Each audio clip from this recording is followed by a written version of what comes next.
Salut à tous. Une fois de plus, bienvenue dans cette émission de coaching avec IPE Formation.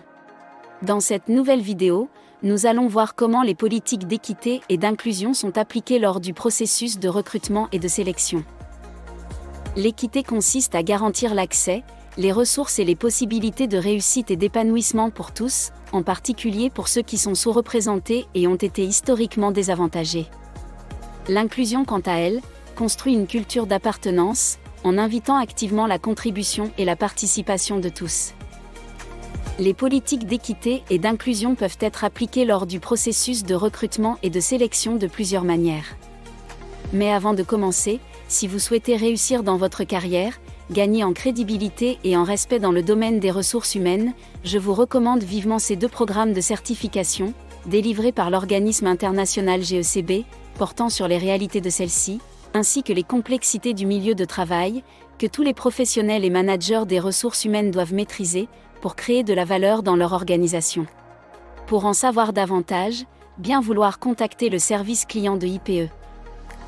Le premier moyen, d'appliquer les politiques d'équité et d'inclusion lors du processus de recrutement et de sélection, est l'évaluation impartiale.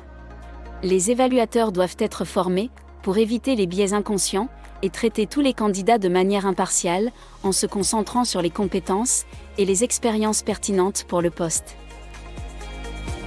Le deuxième moyen est la diversité des candidats. Les entreprises peuvent s'efforcer de recruter un pool de candidats diversifiés, en utilisant des sources variées et en ciblant des groupes sous-représentés. Ensuite, nous avons les protocoles de sélection impartiaux.